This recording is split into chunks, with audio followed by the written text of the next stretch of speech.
Selamat datang kembali di pembalasan mendalam kita. Nah, sebelumnya kan kita udah ngulik nih, gimana kegigihan itu bisa tumbuh dari dalam diri kita sendiri.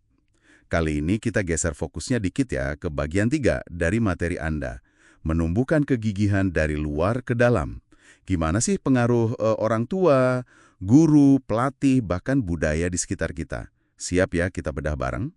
Siap dong, betul banget. Lingkungan itu perannya gede loh sebagai katalisator kegigihan.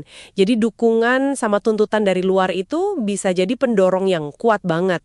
Kita bakal lihat nih polanya di pengasuhan, terus peran ekskul, sampai kekuatan budaya. Kita mulai dari yang paling deket dulu deh ya, keluarga. Oke, keluarga, pengasuhan. Ini sering jadi perdebatan ya, mending keras atau manjain gitu. Tapi kayaknya dari riset Anda, jawabannya nggak di ekstrim-ekstrim itu ya? Yang paling efektif itu namanya pengasuhan bijak atau wise parenting. Intinya itu kombinasi antara dukungan yang tinggi, jadi anaknya merasa diterima, didukung, tapi juga tuntutan yang tinggi, ada standar, ada ekspektasi gitu. Jadi bukan sekedar otoriter yang kaku, tapi lebih ke otoritas yang muncul dari kebijaksanaan, dari pemahaman kebutuhan anak. Ada angetnya, tapi jelas juga arahnya mau kemana. Wah, itu ngingetin saya sama cerita Steve Young, yang quarterback itu loh. Ayahnya, yang dijuluki Great, kan pernah ngelarang dia pulang pas lagi susah di kuliah. Kelihatannya keras banget ya, tapi si Steve malah ngerasa itu bentuk cinta. Katanya, ayahnya tahu dia butuh didorong buat ngelewatin takutnya, bukan dikontrol.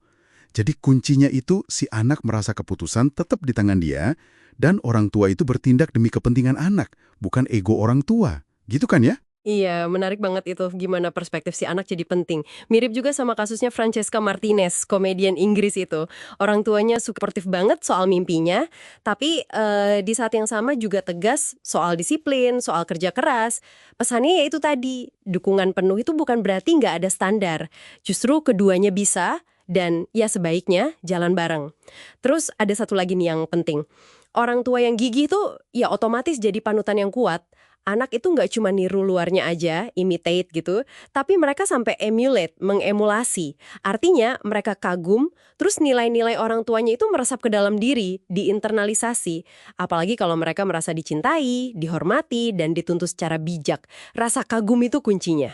Oke, oke. Nah, kalau kita keluar dari rumah nih, di mana lagi ya arena buat ngelatih kegigihan ini? Mungkin di lapangan bola atau sanggar teater gitu kali ya? Oh, sangat bisa. Aktivitas ekstrakurikuler itu punya resep yang unik. Gimana ya, di satu sisi itu menantang, tapi di sisi lain biasanya kita senang ngelakuinnya karena minat sendiri kan? Ada motivasi intrinsiknya. Kombinasi ini yang agak jarang ditemuin. Kalau belajar di kelas kan mungkin nantang, tapi kadang motivasi dari dalamnya kurang. Kalau main sama teman, ya seneng, tapi tantangannya minim.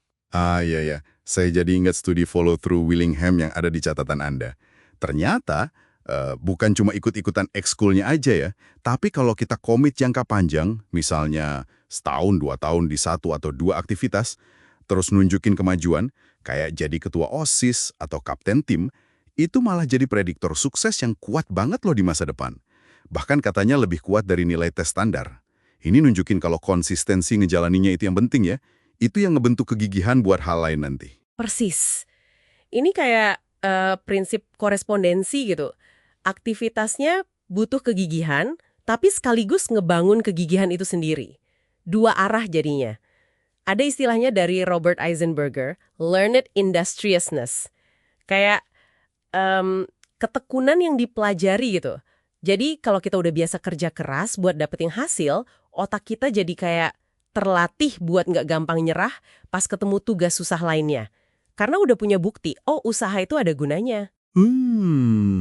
Masuk akal. Selain aktivitasnya sendiri, peran orang lain kayak pembimbing atau mentor di luar orang tua itu juga penting banget ya kayaknya. Kayak cerita Tobi Lutke, pendiri Shopify, yang dimentorin sama Jurgen, programmer senior yang ngasih feedback terus-terusan. Terus ada juga studi soal umpan balik bijak atau wise feedback gitu kan ya. Gimana kalimat simpel kayak, saya kasih komen ini karena ekspektasi saya tinggi dan saya tahu kamu bisa mencapainya, itu bisa bikin motivasi siswa buat revisi esai jadi naik berkali-kali lipat. Betul sekali. Umpan balik model gitu tuh ngirim sinyal kuat.